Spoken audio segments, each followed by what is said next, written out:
So we are just under 2 days away from Microsoft's big event on the 23rd that's going to show off several first-party titles and, according to them, some third-party titles as well from different partners, pretty much centering around next generation from Microsoft with their Xbox Series X. And the big game that has been confirmed for quite a while now as being there, and we've even had confirmation that it will have campaign gameplay, so I assume we're going to have some sort of run-through for part of a level showing off different features, is Halo Infinite. And I am very excited for Halo Infinite. I really, really am. I hope this is 343's big jumping off point with Halo. They're going to have a new engine, which is good because it's one that apparently they've been developing for a while and they can move away from the older Halo engine.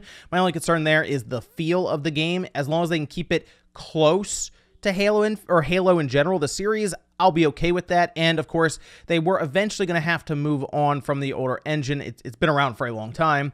So hopefully all of that working together ends up giving 343 some flexibility and they can create the big Halo game that I've been looking for since they took over. Now, we have had some leaks since then kind of come out, and a few of them have been proven to be fake. There was one where I think in the background, people spotted that there was a TV that had at least Halo Infinite gameplay, it seemed, but that was said to be false. That was during like kind of just an overall 343 studio like interview and stuff.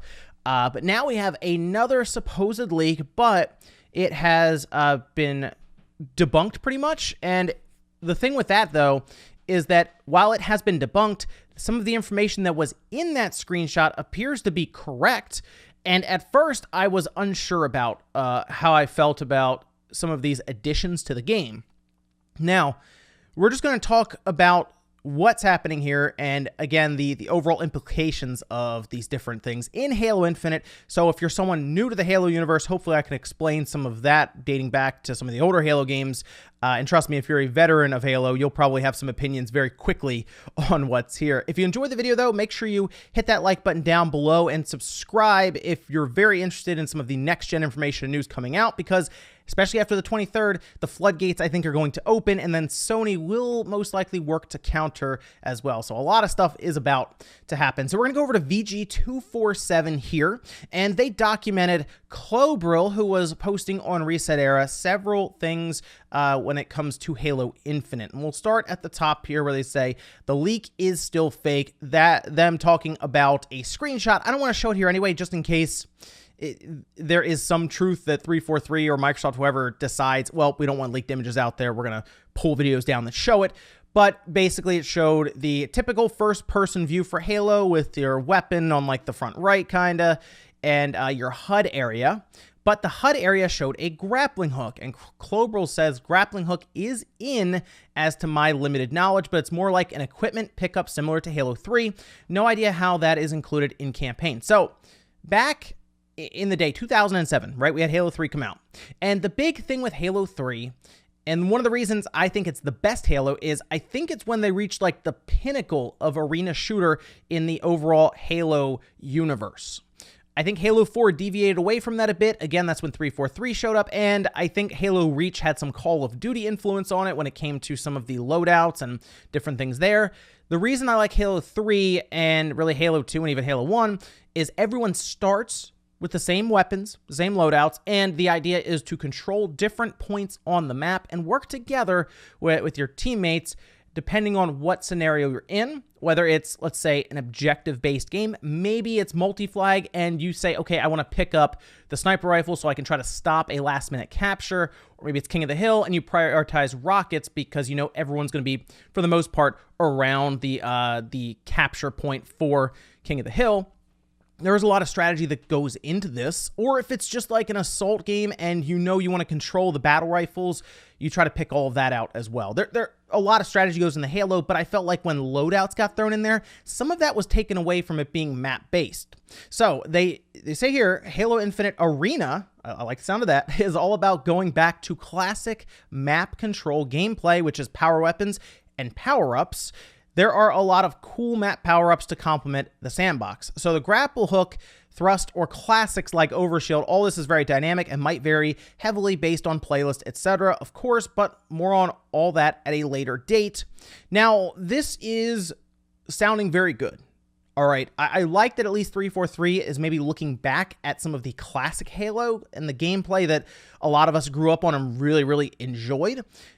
To me, as long as everyone, for the most part, can start out with the same weapons, the same setup and all of that, and you can change it. Like, you could have, like, Team BRs, and everyone starts out with a BR. You can have Team Rockets, and everyone starts out with a rocket. None of that really matters to me as long as everyone's on equal ground when we start.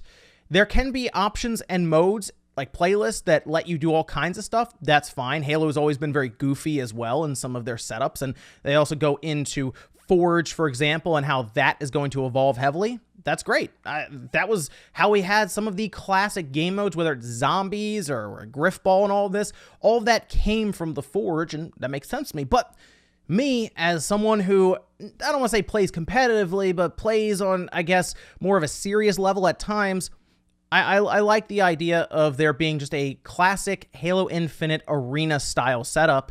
And if they have a grappling hook, that makes sense as a power-up. Like, it could be an equipment pickup that makes it so you can traverse the level easier. And, like, that would be a massive advantage. People may not really, like, if you're playing the game and someone is able to zip around, I'm going to say 3 or 4 uses. I don't think the grappling hook's going to be infinite, right? I think it'll break after some time. I mean, you're hauling around this Mjolnir armor, and it's like, it's super heavy. So to me, it would make sense if it would break after like 4 or 5 uses, we'll say, and that's that.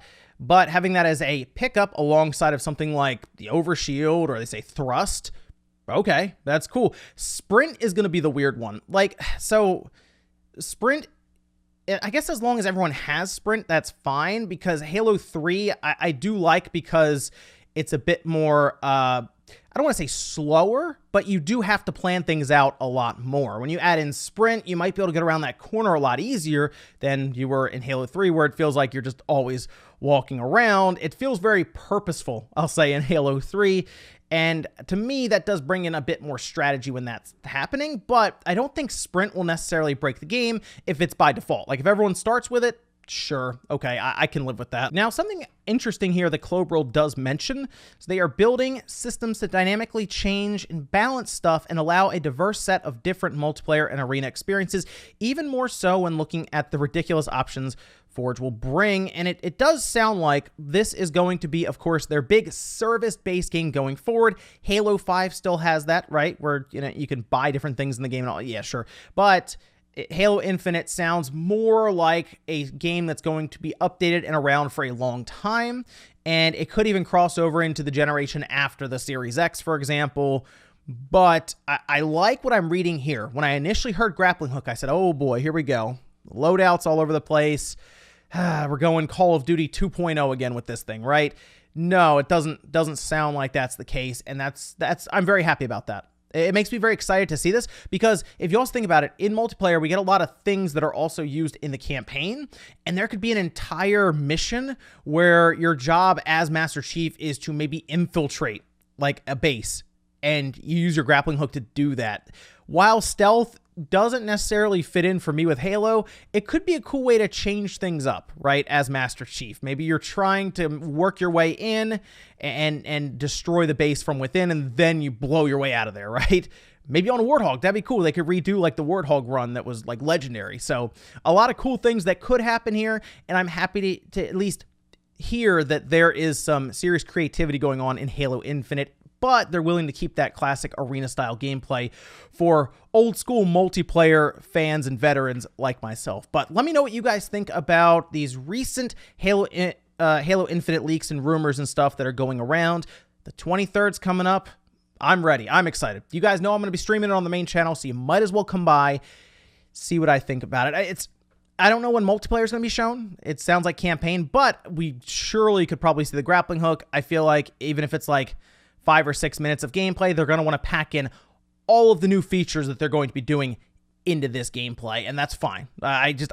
We got to see gameplay. I need that release date, and I'm ready to just pick it up. That and the Series X. Going to be playing Halo for quite a while, and I'm going to try to get the other guys from the Spawncast to join me so we can have some fun, maybe on live stream.